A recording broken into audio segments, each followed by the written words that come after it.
আসসালামু আলাইকুম ওরহমতুল্লাহি ওবরাকাতুহু।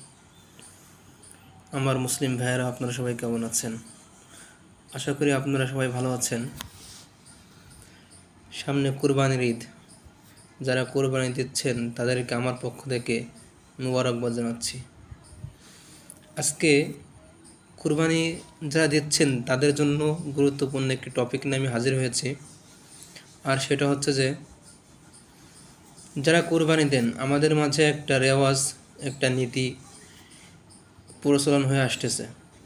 সেটা হচ্ছে যে আমরা যারা কুরবানি দিচ্ছি, যে বন্টনের ক্ষেত্রে, অর্থাৎ আমরা সবসময় এটা চিন্তা করি যে আমরা গরু জবাই করব, গরু জবাই করার পর গোস্ত বন্টনের পর যারা সমাজের গরিব অসহায় আছে এরা এসে সেই গোস্ত সেখান থেকে নিয়ে যাবে। আসলে এটা কতটুকু শরীয়ত সম্মত এবং কতটুকু এটা শরীয়তে এটা গ্রহণ করে, এটা জানার বিষয় আমাদের।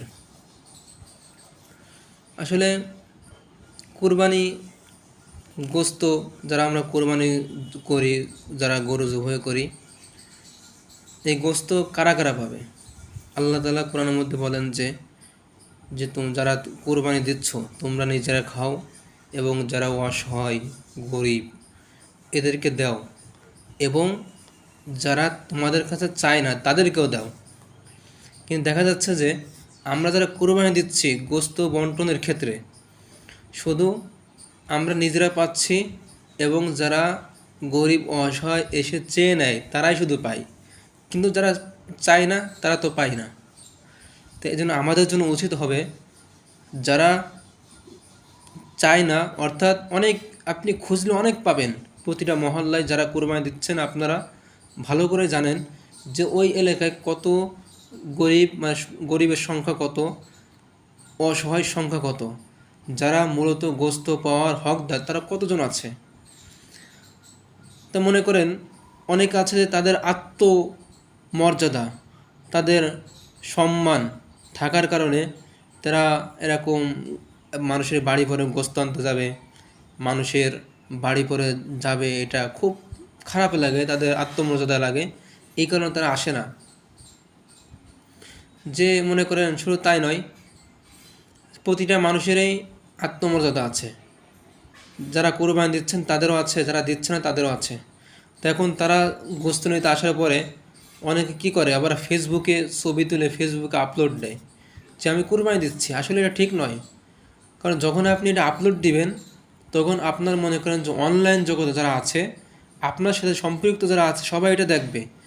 দেখার পরে তখন তাদের প্রতি একটা অন্যরকম ধারণা আসবে যে এরা মানুষের ঘরে ঘরে, মানুষের বাড়িতে গিয়ে চেয়ে চেয়ে নিয়ে আসে। আসলে এটা ঠিক নয়। কারণ আমাদের উচিত হবে যে প্রথমত হচ্ছে যে এটা ফেসবুকে কোনো আপলোড হবে না, এবং বরং তাদের ছবি তোলা যাবে না।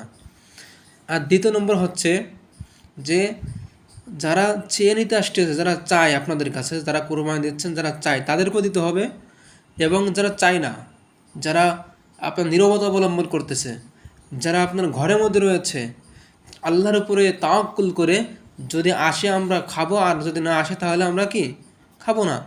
আমাদের উচিত হবে তাদের দিকে আমাদের নজরদারিতা বেশি করে রাখা, এবং তাদের ঘরে গিয়ে আমাদের পৌঁছে দেওয়া, যাতে করে তাদের কোনো কষ্ট না হয়। এটা আমাদের খুব গুরুত্ব দিতে হবে, এবং এটা আমাদের খুব স্মরণে রাখতে হবে।